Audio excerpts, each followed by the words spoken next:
Hello प्यारे बच्चों, welcome back on my YouTube channel. बच्चों, आज हम बात करने वाले यहाँ पे दो प्रश्नों की, विज्ञान के दो प्रश्न लेके आया हूँ और बड़े ही आसानी से आपको यहाँ पे याद भी हो जाएंगे और समझ में भी आ जाएंगे। तो चलिए, सबसे पहला प्रश्न हमारा कौन सा, ऊष्माक्षेपी अभिक्रिया किसे कहते हैं, उदाहरण देकर लिखिए। और दूसरा प्रश्न होगा हमारा, ऊष्माशोषी अभिक्रिया किसे कहते हैं और उसे उदाहरण देकर लिखिए। ठीक है, तो चलिए, सबसे पहला प्रश्न क्या है, ऊष्माक्षेपी अभिक्रिया किसे कहते हैं, ये हम समझ लेते हैं। तो देखो, ऊष्माक्षेपी अभिक्रिया क्या है कि जिस रासायनिक अभिक्रिया में उत्पादों के साथ क्या निकले, ऊष्मा निकलती है। ध्यान रखना, ऊष्मा निकलती है यानी बाहर निकले, तो वह अभिक्रिया क्या कहलाएगी, ऊष्माक्षेपी अभिक्रिया कहलाती है। समझ में आ गया आपको।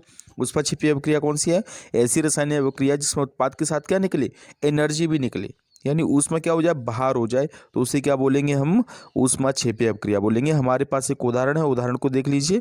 उदाहरण हमारा देखिए क्या, CH4 और ऑक्सीजन जब दोनों अभिक्रिया करते हैं तो देखो, गैस तो निकलती है CO2, साथ में हाइड्रोजन भी, H2O पानी भी बनता है, और साथ में क्या है, ऊर्जा भी निकलती है, यानी कि ऊष्मा। समझ में आ गया आपको। ठीक है, तो ये होती है ऊष्माक्षेपी अभिक्रिया, जिसमें क्या हो गया, ऊष्मा क्या हो गई, बाहर निकल गई। इसके बाद हमारा दूसरा क्वेश्चन है, हमारा दूसरा प्रश्न है क्या, ऊष्माशोषी अभिक्रिया किसे कहते हैं। ठीक है, उदाहरण देकर लिखिए ये। तो देखो, सिंपल सी बात है कि क्या है यहाँ पे, कि जिस रासायनिक अभिक्रिया में ऊष्मा का अवशोषण होता है, क्या होता है, देखिए एक बार और समझिए, ऊष्मा का क्या होता है, अवशोषण होता है।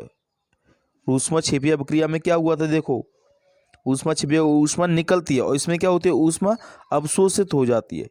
ठीक है, ऊष्माशोषी अभिक्रिया में क्या होती है, ऊष्मा का क्या होता है, अवशोषण हो जाता है। तो ऐसी अभिक्रिया को क्या कहते हैं, तो इस अभिक्रिया को बोला जाता है ऊष्माशोषी अभिक्रिया। ठीक है, तो आपको याद रखना है, ऊष्मा का अवशोषण हो रहा है तो ऊष्माशोषी अभिक्रिया, और ऊष्मा बाहर निकल रही है तो ऊष्माक्षेपी अभिक्रिया। क्लियर।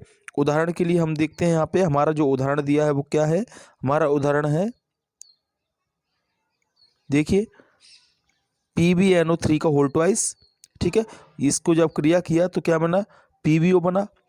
ठीक है, लेड ऑक्साइड बना, और साथ में NO2 गैस निकली, और साथ में ऑक्सीजन भी आया। क्या आया यहाँ पे, ऑक्सीजन। ठीक है, तो ऊष्मा का क्या हो गया, इसमें अवशोषण हो गया। क्लियर।